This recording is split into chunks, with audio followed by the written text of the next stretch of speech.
Machiegni kendo en chenro mar wuodh geno kendo dhi nyime kaka wasewache kanyo tarik 6 dwe mar 11 sabato mokwongo e dwe mar 11 nanyisi ni wadhi donjo e kidieny mar lesson ma bende koro wadonjo kae kiseneno ka wan e studio mano kidieny mar lesson gi jayalo Dickson Diwuor mar Kachok SDA ma bende wadang'iyo gona ne thuon wach makawuono bang' ka joma mokadho ne oyudo puonj mit ahinya kane wan nyaka gi jayalo Charles Odinde jadak mana kuomu mano kawuono wadang'iyo ni to kendo ere oganda maduong' en penjo ma bende koro penj kanyo wadhi ng'e ni to kar oganda maduong' ni en ng'a kaluwore kod buk mar Rapar mar Chik gimotenore kode mosebedo koro kwang'e ahinya erokamano ahinya kendo roke ni machiegni koro e kidieny mar lesson bang' winjo wer mamit mower kod iluongo kanyo ni Good News Harmony Same Fufuka kapok wachako mondo dhi nyime ayaw kod alam wagoyo ni erokamano ahinya okinyi makawuono kendo sabato mokwongo ni dwe mar 11 miyowa ngima kendo miyowa moya mondo mi wachako chop ka wuo kod nyithindi romari maler otelnwa kinde duto te mondo wach ni ochop ne nyithindi kaka dwaro nikech wasanyi Yesu Kristo ma jawar. Happy Sabbath jayalo. Happy day. Happy day. Happy Sabbath and good news. Chako dwe maber. Chako dwe maber. Go erokamano ahinya. Erokamano ahinya. Erokamano machiegni studio. Wadaro ng'iyo anena kanyo ni to penj kanyo kata puonj mar 6 mar lesson ne. Ni to kendo ere oganda maduong'. Mane en penjo mipenjo ni koro ere oganda maduong'. King'iyo tipo kanyo biro neno ka nitie ng'ato mochung' to osomo chike moko kanyo. Gima chalo gima ne ndike chike chon ka. Osomo chike kanyo to nitie joma ng'iye kanyo winjo gima bende koro iwacho. En wach bende koro nomiwa kowuok e buk mano mar Rapar mar Chik 4 wesne 8 ma bende wacho kamae. Onge oganda moro kata bed ni oduong' manade man gi chike to kod buche makare machal gi mago moseketi e nyim tinendene. Mano ka mabino ketnwa ka en ni kendo ere oganda maduong' man gi chike gi buche makare kamano kaka chikni duto maketo nyimu e tinendene. Mano kaluwore gi loko opogore minjo ka masomo mokwongo no loko opogore ma bende koro miwa kae. Jayalo ka inyiswa ni suche 3 mokwongo mag buk mar Rapar mar Chik. Inyalo paro ni bugne adieri e Rapar mar Chik lesono bende koro wang'iyo miyo bugno wang'iyo ahinya. Iwacho ni mokwongo go ne gin mana sigana mar puonj maparo ni ji gik mane gisekalo nyaka e thuolo ne. To ka wachopo e sura mar 4 ma bende koro nomiwa ni to sigana no mar puonj koro chalo kaka yalo paro gik ma bende nosetimore ok ne en mana mondo nobed sigana to ne en kod tich maduong' mar nyiso gi teko kod ng'wono mar Nyasaye matie adier kendo kata ne gisebodho to Ruoth Nyasaye ne pod dhi rito singruok mar singruok mare kod jayalo kae koro kendo ere oganda maduong' inyiso ni koro ma wachako sura mar 4 puonj mano bende koro oganda maduong' ne erokamano ahinya janeno malolo TV kachiel ko japuonj wadwa Jesse wadwa nono puonj mar 6 mana kisekele kendo puonj mar 6 wuoyo kuom kendo ere oganda maduong' en penjo ka adhi medo dhi nyime kod lesson obro fwenyo oganda maduong' miwuoyo kuome ni to kata kamano kane achako anone nafwenyo ni wuoyo kuom Israel kendo Israel obedo kaka oganda maduong' te thuolo ma Israel bedo kaka oganda maduong' ok obed nikech riekone bende ok nikech tekone to bedo oganda maduong' nikech Nyasaye. Wabro nono wechego kaka wamedo dhi nyime ka wedo fwenye gimomiyo nobedo oganda maduong' kendo wabro nono gimomiyo yek lesson okele ka penjo e puonj mar 6 e Oktoba Novemba. Jandik lesson wacho weche moko madongo ni Rapar mar Chik sura mokwongo nyaka sura mar 3 wuoyo kuom puonj moting'o sigana mar singruok mane ntiere ndalono kendo ka ichopo e buk mar Rapar mar Chik 4 ka idhi nyime to chal kagima yalo moro odhi modonje omiyo winjo yalo rume buwang' chien kae kaka ne wacho chien kacha kendo gima miyo yalo ng'ato en ni idwa mondo gole anete moro kata todo moro mar richo. Mano miyo jo-Israel ne gisetimo richo nyadi nuoya kendo richo ne gisetimo kabisa to dwaro maduong' ma Nyasaye en nodwaro mondo yalnegi mondo duokgi e yo. Japuonj mokwongo wacho ni kata obedo ne gisetimo both to Nyasaye ne dwaro mondo rit singruok kod nyithi Israel Mano miyo kaka wadhi medo dhi nyime kod lesson wadhi fwenyo ni adier both notimore. Kendo both manotimore dhi miyo wadhi nono weche machalo kod magi. Wadhi nono kaka chik Nyasaye oler kendo onge dosari moro manyalo bedo kuom chik.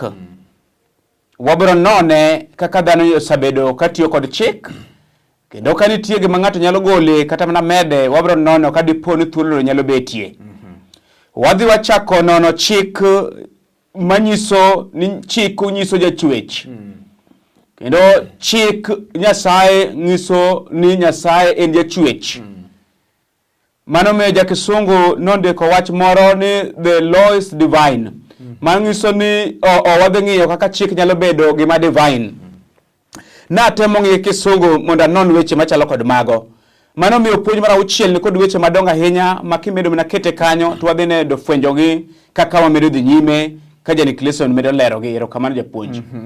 Erokamano ahinya. Mano jalo Dickson Oduoro temo lero gima bende wadwa ng'iyo anena jobane mano mangima. Ong'iyane kod chak tich en gima mit ahinya kendo siem bende. Kik umede kata kik ugol gimoro. Jalo en siem. Kendo kisomo buk mar Rapar mar Chik 4 verse 1 nyaka 2. En gima olera ahinya kanyo kane Musa wuoyo kanyo kod jo-Israel. Chike ma bende koro miyo mondo mi joge. Nowacho ni kwa somo kanyo ni Musa nomedo wacho niya, to koro un jo-Israel winjuru chike gi buche ma apuonjou. Kendo makgi eka unubed mangima kendo unudonje piny mar Ruoth Nyasaye ma Nyasach kwereu nomiyo mudagie. To kik umed gimoro kuom gik ma achikou kata kik ugol gimoro kuomgi. Rituru chike mag Ruoth Nyasaye adimba mana kaka miyou. Jayalo en wach mabende kata un kaka joyalo kiketo topic makamano en gima lach ahinya. Kang'e ni puonj mane omedo bende koro wayudo kae motegno. Erokamano ahinya japuonj. Janeno thuolo nyalo tamo mondo wamed lero weche madongo ahinya mantiere Rapar mar Chik 4 verse 1 gi 2 kaachiel kod buk mar Mathayo 15 verse 1 nyaka 9. To yienwa mondo wakaw daka manok mondo wakelie thuon mar weche momiyo Janik Lesson wuoye chak tich ni kik umedi kata kik ugol. Iwinjo kinde no ma ondik buk mar Rapar mar Chik 4 to chal kagima nitie gimoro mane osetimre chien. Mane momiyo thuolo ma Musa ndiko e Rapar mar Chik to chal kagima jo-Israel nosegolo chike moko aso ne gisemedo chike mamoko. Ere kaka ng'ato nyalo yie kod wach mawachono? Gimomiyo nyalo yie kod wach mawachono ne wanono chien kacha e weche moko ka jo-Israel odhi molamo sanamu. Mano wabiro nono kaka wadhi medo dhi nyime ka wang'iyo kata mana Baal Peor. Wabiro nono kaka Nyasaye nodonjo kanyo. Lakini thor ma subject sani en ni kik umed kata kik ugol. Janik Lesson penjo weche moko. Ang'o madimi ng'ato gomb loko chik Nyasaye? E buk mar Zaburi ndiko wacho niya, weche mag Nyasaye osenon kendo osenon mbofweny ni gin kare. Kendo onge gimoro kata achiel ma ng'ato nyalo bedo kod chichge iye. Mano mokwongo.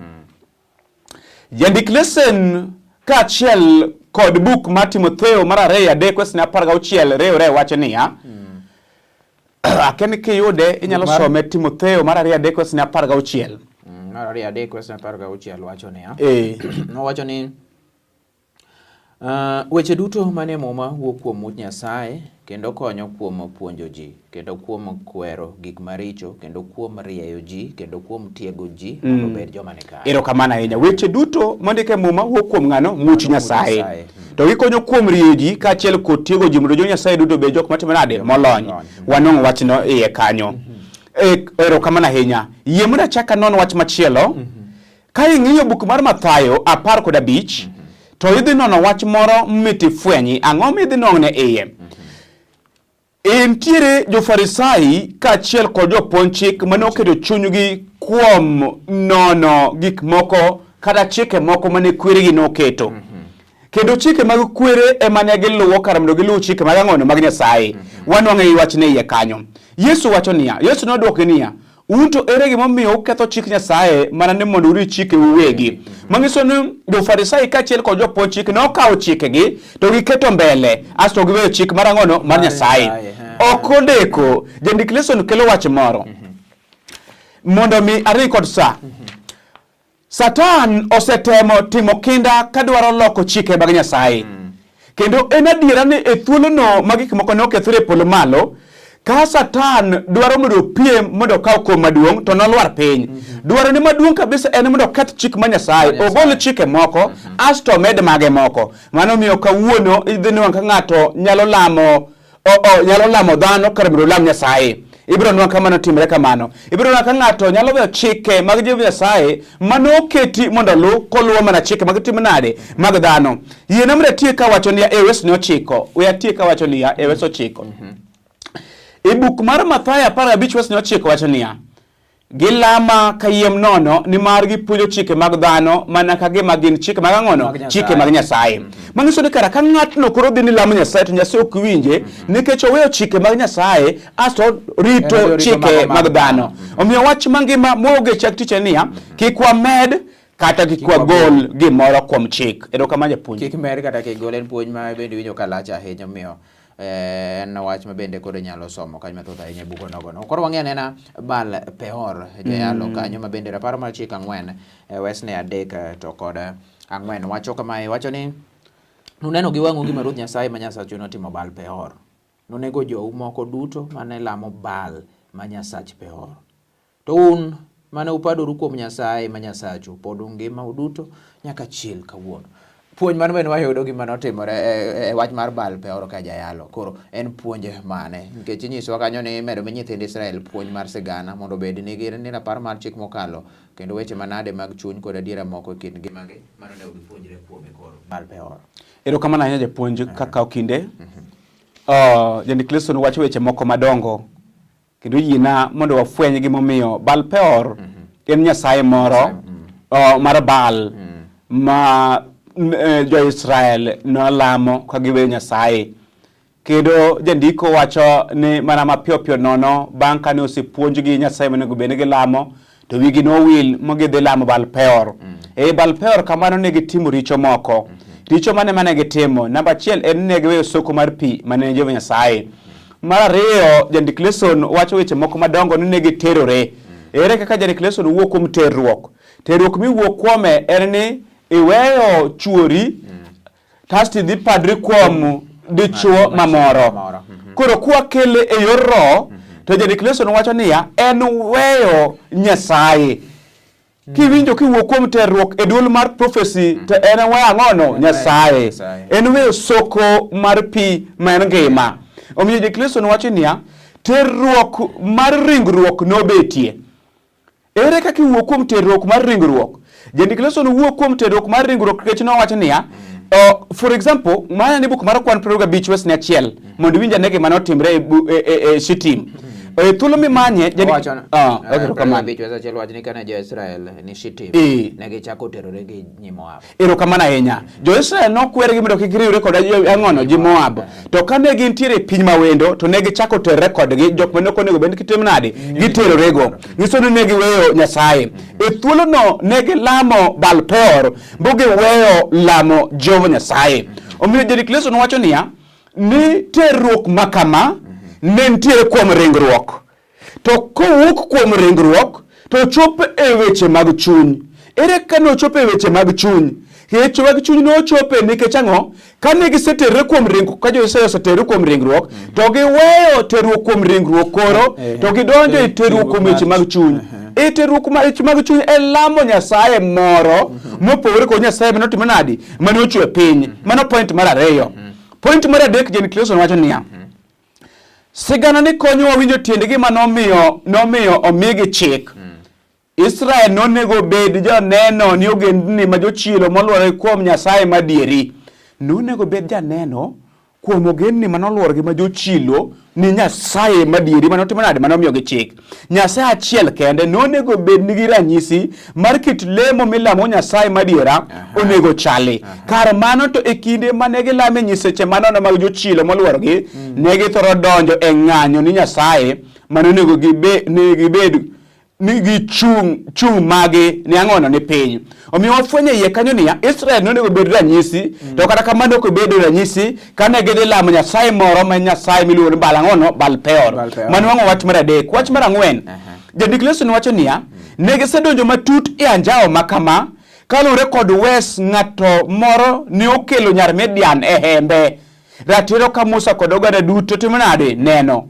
Kane oyudo giywak e dho hemb romo, to Phineas kaachiel kod Eleazar noting'o wang'e malo to neno ka jogi ywak.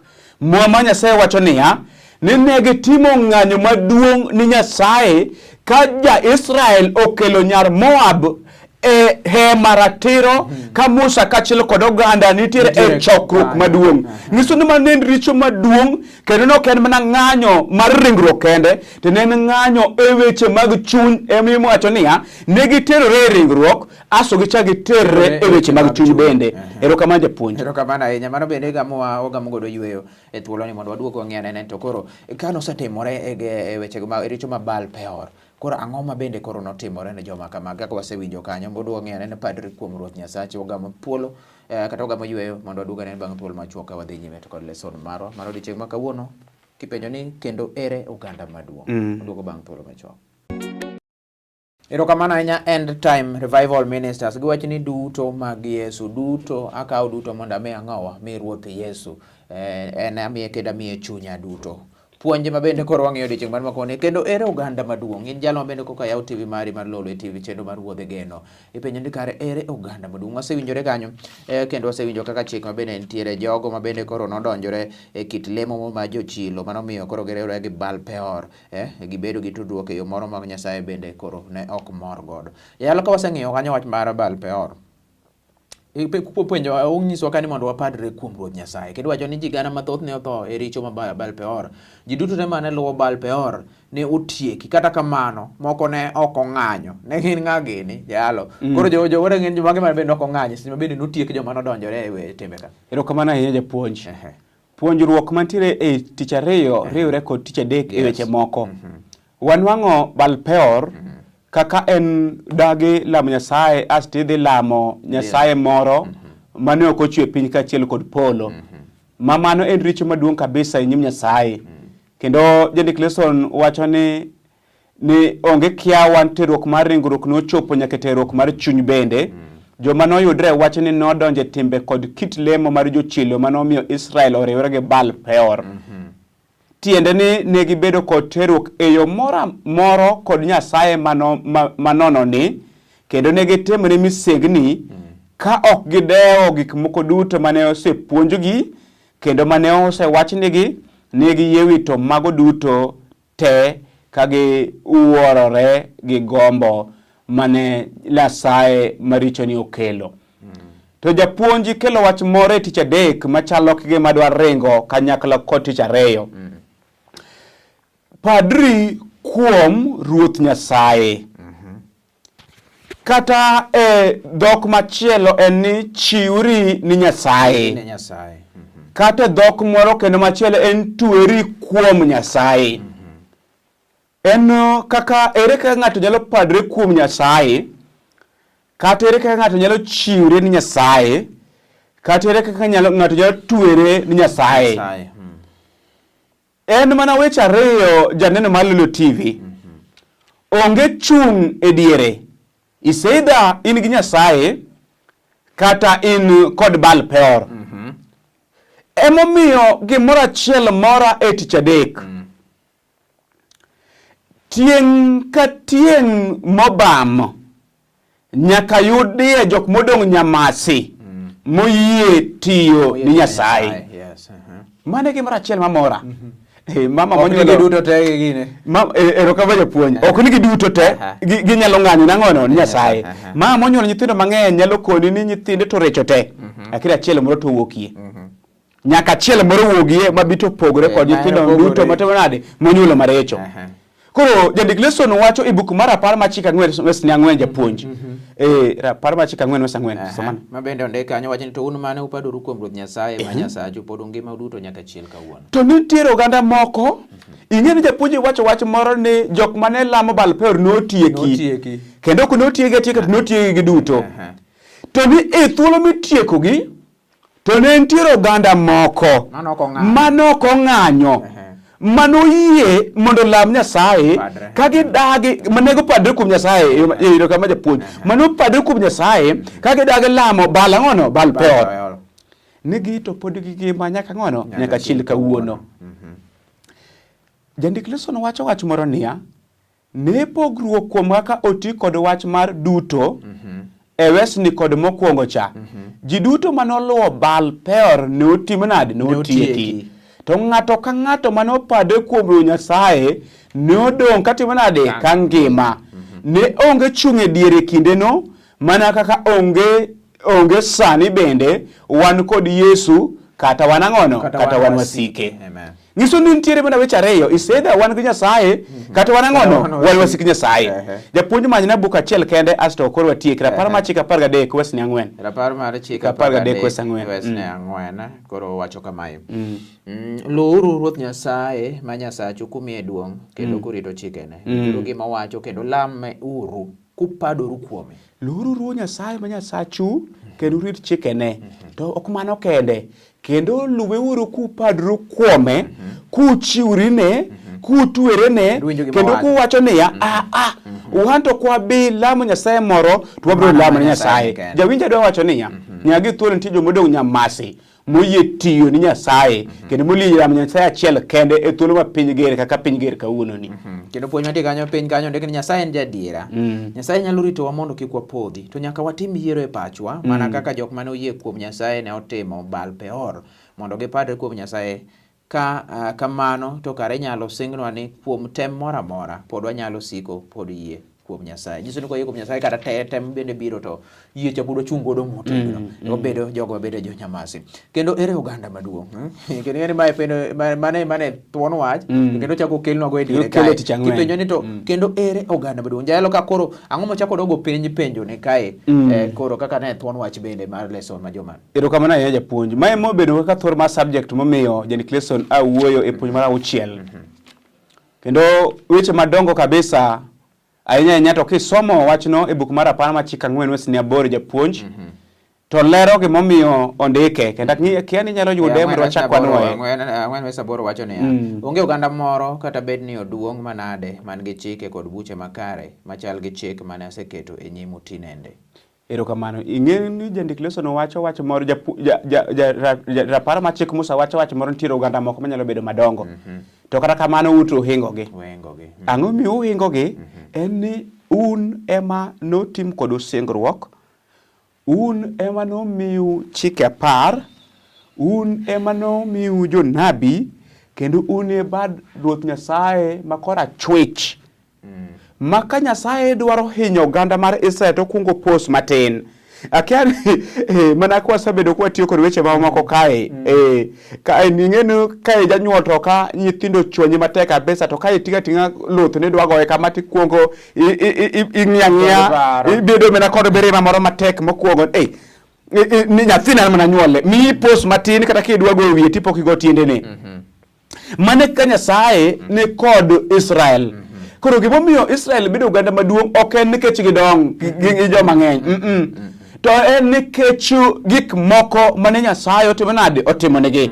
Omiyo kete obedo ng'ama timo nade ng'ama duong'. Jandik lesson wacho niya, nikech ne dwaro makende mar ote moro maduong' ma Nyasaye ne dwaro eyo mana mokwongo. Mar ariyo, Israel ema ne dhi lando injili ni piny duto mondo piny duto ong'e dwaro ma Nyasaye. Mano mar ariyo. Jandik lesson wuoyo. Ruoth Nyasaye dwaro ji oyange ni ne oseluongogi asto noyierogi. Ni dwaro makende ahinya. Gin oganda maduong' mana ka Nyasaye ne osewacho ni Abraham e kinde mane koro eka oluonge mondo oa e thurgi ni analoki ang'ono oganda maduong'. Jandik lesson chako wacho wechegi. Israel ne lamo kendo tiyo ni Nyasaye mane ochwe polo gi piny, Ruoth mar polo kod piny. Jochilo ne lamo lwendni, kite, bao kod jochiende. kalure kod buk mar Zaburi 106 wesne 37. Omiyo Nyasaye noyangre ni Israel ni en kende Nyasaye monego bed ni gilamo. Manyane buk mar Rapar ma Chik 4 wesne 32 nyaka 35 mondo awach weche moko. Wes 32 wacho ni ya. Wes 32 nyaka 35. Wacho ni koro penjuru ane gima notimore higa machon. Ndalo mane pok onyuolu, chakre kinde mane Nyasaye ochweyo dhano e piny, bende penjuru ane wach chakre tung piny nyaka tung piny. Ka gima duong' kamano osene kata osewinji. Bende nitiere oganda moro mosewinjo duond Nyasaye ka wuoyo gi mach. Akedo bedi winjo. Kaka osewinjo. Bende nitiere oganda moro maduong' mosewinjo ka Ruoth Nyasaye wuoyo gi mach kaka un. Akedo bedi winjo. Post batin. Nyiso niya ni oganda to nitie madongo ok wadagi. To kata kamano be usewinje ka Ruoth Nyasaye wuoyo kod oganda kaka wuoyo kodu ni. So mane jatuo. Kendo jogi pod ngima. Kendo jogo pod ngima. Nyiso ni ok inyal neno Ruoth Nyasaye bi chak ibed mangima. So mane ndiko. Koso nitie Nyasaye moro mosetemo golo oganda moro kuom oganda machielo mano oseloko gi wasumbni. Bende Nyasaye moro osetimo timbe madongo gi ranyisi kodoni kokedo gi teko maduong' kendo komiyo gi luoro gi kibaji. To Ruoth Nyasaye ma Nyasacho notimo gik makamago kogolo Misri mana kuneno gi wang'. Emomiyo gibedo oganda maduong'. Amen. Nikech hono maduong' mar Ruoth Nyasaye ndamri notimo ni Israel. Erokamano japuonj. Erokamano ahinya. Wadhi ka bende koro watieko wang'e ne riko kondo ng'eyo maru kono ne buk mar Rapar mar Chik 4 bende mabende wang'eyo na wes 1 nyaka 9. Iwacho ni kaka waseneno okuo mana yo maduong' kuom thuolo moyedhi ma oganda nigo to wuoyo kuom luong mare e tero ote. Bende wach motudore e wesgo te en ni onego giwinj gilu gitim gima Ruoth Nyasaye nochikogi mondo koro gitim ang'owa mondo koro gitim. Iwacho ni rieko to kod ng'eyo maru. Jalo kai koro rieko kendo ng'eyo mar jomage koro kai. Erokamano ahinya. Erokamano japuonj kwa sawuok e weche madongo mar kendo ere oganda maduong'. Ma bende gibedo maduong' oganda maduong' mana nikech Nyasaye otimo kodgi singruok mamiyo gi chike. Wanwang'o weche machalo kod mago. Kaachiel kod bedo Nyasaye ne machiegni kodgi kabisa ne gin tong' wang'e Nyasaye. To kwa chopi ticha bije declaration wacho ni rieko kendo ng'eyo maru. Kendo nitiere weche madongo momiyo ndik wechego. Rapar ma Chik 4 wesne 6 momiyo declaration ondiko weche machalo kod mago. Wacho ni ritgi uru adimba ni mar mano biro nyiso gen ni mamoko ne uriek. Ka gini winji chike gi eki to gini wach ni ya onge oganda moro mariek ka oganda maduong' ne. Erokamano. Namba 1 gima nyaka wafweny en niya chike Nyasaye noting'o rieko. Chike Nyasaye noting'o ng'eyo. Weche ariyo madongo mantiere chikego. Namba 1 rieko ne nitiere iye. Namba 2 ne ng'eyo ne nitiere ang'ono ne nitiere iye. Omiyo ka ng'ato ne dwaro bedo mariek kata ng'ato ne dwaro bedo kod ng'eyo to nyaka ne chune mondo som chike mag ng'ono mag Ruoth Nyasaye kendo ritgi kodhi bedo kod rieko kaachiel kod ng'eyo. Mano omiyo ndike buk mar Ayub niya rieko tiyudo kanye kata ng'eyo tiyudo kanye. Donge iyudogi mana kuom luoro Nyasaye kaachiel kod rito ang'ono chikene. Omiyo Dickinson wacho niya ni chike noting'o rieko kod ng'eyo ne gidhi bedo mariek ka gitimo nade ka giluwogi. Mano wach mokwongo. Wach mar ariyo mokwongo nyaka chal mokwongo nyalo chalo ka gima chike kod buchegi ema ne oting'o rieko kaachiel kod ng'eyo to mano ok e gima wes wacho. Ruoth Nyasaye ne osepuonjogi chike kod buche to riekogi kod ng'eyogi ne biro mana kuom ritogi. Mondo mi ne gibed jok mariek nyaka ne girit ang'ono chike mag Ruoth Nyasaye. Koro fwenyo ritogi ne dhi miyo gibedo joma riek kaachiel kod jok mong'eyo. Omiyo Israel ne bedo gi chike kod buche mabeyo mogik ni piny ma piny pok ne otimo nade noneno. Mano wanwang'o iye kanyo. Wach mogik ni ka girito chikego to ne gidhi ng'eng ne gidhi geng'o negi tuoche mane goyo gendni mamoko ke nidhi gwedhgi gi rieko mathoth. Declaration owacho wach moro niya ka dine girit chikego ne gidhi geng'o tuoche mane dhi makogi. To ok mano kende ne gidhi bedo kod gweth mar Ruoth Nyasaye. To ok mano kende ne gidhi bedo machiegni gi Nyasaye kendo dhi gibedo mariek moikre ni ochuore nyaka chieng'. Erokamano japuonj. Erokamano ahinya mano puonjo bende wayudo mit ahinya. Manyien wabiro loso chik kod ng'wono jalo tekno galang. wagoni ni erokamano osepwan kech ber erokamano kuom puonj malich mikelo kawuono be Nyasaye weche duto kwabedo nyithindi kecho penyi maler Yesu Kristo Ruodhwa amen. Erokamano ahinya kendo wadhi nyime chenro mag wuodh geno pod dhi nyime odong' gi kinde pod mantiere kae mar mi wendego mag pak ote mag inyalo oro kanyo namba makadho piny kanyo biro tudri kanyo kod jayalo penj moro amora pod on koro yudo gino nus kata gimoro amora bende koro idwaro meda we gi wende ariyo taduogo kae Vision Choral Studios Imani ni ushindi yie en teko kaachiel kod bende lekos kwasi dhambi mano bende koro tiega duogo kendo aradi kendo tielo machielo